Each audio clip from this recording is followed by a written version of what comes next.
You know what I hate? The word aura. Constantly, Twitter, Instagram, YouTube, Reddit, wherever the JJ community is, aura is the word that haunts all of them. Although the word aura is often used for the main cast, one of the main things I hate particularly of the use of this word is these communities calling the Jujustu Kaisen cast aura merchants, which is basically characters that rely on being badass with no other redeeming qualities. But this aura merchant term is primarily used against the Jujustu Kaisen villains, which is completely wrong. So today, I'll be defending the best Jujustu Kaisen villains, Mahito and Sukuna, and I'll go in depth on why these two villains in particular are near perfect shonen antagonists. And today, I'll be having the GOAT 6 helping me out today. If you guys want to see more JJK analysis like this, or want to see more of me, make sure to give him a knife that like button, subscribe if you're new, comment for the algorithm, and let's dive in. Starting off with the potential demon himself, Mahito, on the surface, may seem like a rather basic antagonist. He likes killing humans for the fun of it, while striving to improve himself in the heat of battle. But if you truly look deeper, Mahito is far more than the eye can see, and is presented perfectly with his powers. Mahito himself is the sole disaster curse, a curse that despite being bound by the laws of the Jujutsu world, just like Gojo, Mahito sees the world in a completely different plane of reality, both literally and figuratively. Mahito's curse technique allows him to view people's souls along with their own body, making him view human beings more like cattle, or monkeys if Geto was in this collab. With the Mahito's soul curse technique, not only can he manipulate people's souls and morphing their body into marketable plushies, this technique does provide Mahito with a somewhat of a semi-god complex, where he does whatever he wants to do, whoever he wants to, based on solely his instincts.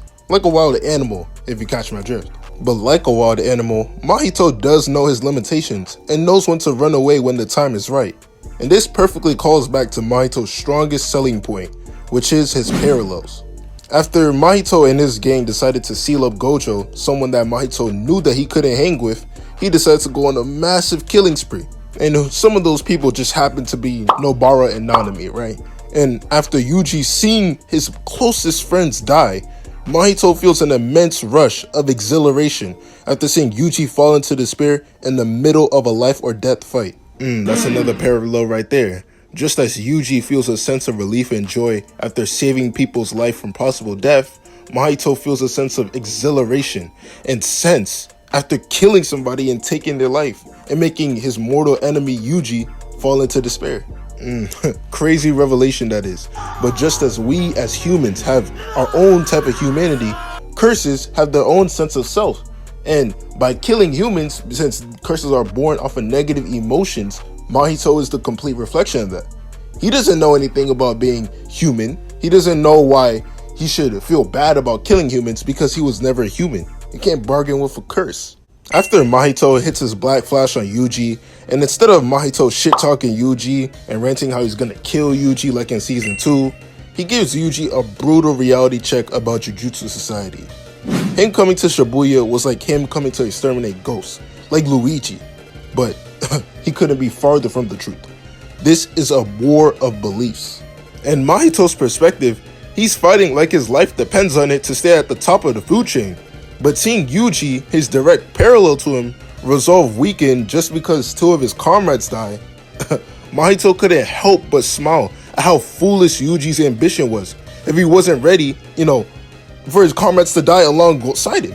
Shout out Doflamingo, I'm about to use a quote from him real quick. Those who stand at the top determine what's wrong and what's right. This very place is neutral ground. Justice will prevail, you say? But of course it will. Whoever wins this war becomes justice. It doesn't matter how many kittens Itadori saves from a tree, or how many lives he saves. If it resolve to a fight wavers over a few comrades dying, he might as well. And Mahito's image displays this beyond perfection, as even though Mahito is an extremely young curse, and Yuji is being only 15 to 16 at the time, Mahito's crucial understanding of the Jujutsu world and his plot-defining actions on the main cast really define how the JJK world does not wait for anyone, human or curse. Sorcery will always lead to its user's quick death. Ever wanted to light up like Ace? Oh wait, no, not like that. But guess what? Your room can. And not only with Ace, you could do it with Zoro, you could do it with Gojo, so many characters with amazing LED lights, and hoodies too. And don't forget the amazing anime beanies here at Anime Express. Top quality anime products from all around the world right at the brink of your fingertips. Make sure to buy some amazing gas quality hoodies, t-shirts, more, all at animeexpress.store. And make sure to use code TACT10 to get 10% off your order. Who wouldn't want that? Not me. Now back to the video. Sukuna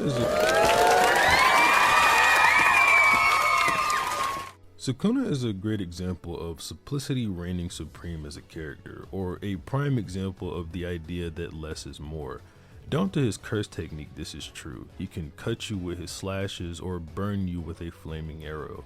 Compared to someone like Gojo, whose power is based on understanding a paradox or creating impossible situations to make a hole in space that creates a vacuum effect. Something Sukuna also brings to the table that I think is a very unique thing about him is the fact that despite him being a villain, the defeat of his opponents, good or bad, comes with an air of satisfaction. Speaking from the case of Gojo, not much so for the reader, but undoubtedly so for Gojo himself. To be very clear though, I'm talking about Sukuna's actual opponents, not the people he just slaughters or injures. Ryu, the finger bearers, Angel, and the two girls in Shibuya would fall into this category. Jogo, Yorozu, Gojo, and Kashimo, each of Sukuna's actual opponents, get this treatment. Jogo gets his own ideology burned away, just like his own body did by Sukuna, and at the end of it he cries. Yorozu gets cut down by Sukuna's Mahoraga, but Sukuna just understanding her curse technique was enough to make her happy. Yorozu wanted to show Sukuna love, and her way of doing that was through her curse technique. Even when she begins to think Sukuna might already understand love, she tries to construct her heart to show him, and at the end of their fight, she shows her love again, dying to make Sukuna a curse tool that he had in the past. Gojo is pretty interesting here, where he wants to be understood, but he's sort of unreachable because of this line he has to draw between himself and the rest of life because of his immense power. If you imagine infinity as a physical manifestation of this line, it makes a bit more sense that when Mahoraga slashed Gojo's chest, he started to feel satisfaction alongside his feelings of doubt about currently winning. And Sukuna getting through infinity and cutting Gojo down would reach Gojo and give him the type of death that he desired. Sukuna's defeat of Kashimo is kind of the best example of this overall point I'm trying to make, because he explains a lot about himself at the same time, where Kashimo doesn't understand love and how to give it because of his strength. Sukuna gives him the simple answer that he's showing his love by fighting, because the people he's fighting love him for his strength. He goes on to say he's kind of like a sociopath, but in a cool way, telling Kashimo that he eats what he wants to eat, he kills whoever is in his way, and plays with what amuses him, and if someone doesn't get why he lives the way he lives, then that's their problem, not his. When asked if this gets boring, Sukuna just says no, because each human has a unique and fleeting taste that makes devouring them a perfect way to pass time until death. This I think has a double meaning in terms of both eating the humans literally and his love for fighting and winning, since no two sorcerers are the same, even if they have similar or the same curse technique. This is also a very brief rundown of this idea. I could go on and on about this for hours, but I think saying less helps get the point across in a better way than me spelling every detail out to you. I guess I'd say Sukuna is near perfect because Gege understood with him that less is more, and a good villain also needs to be a good character. Sukuna carries out everything I just said, every satisfactory moment, in a gruesome and cruel way. Burning Jogo, cutting down Yorozu, slicing Gojo in half, and cutting Kashimo into what I can only assume is 1,000 pieces.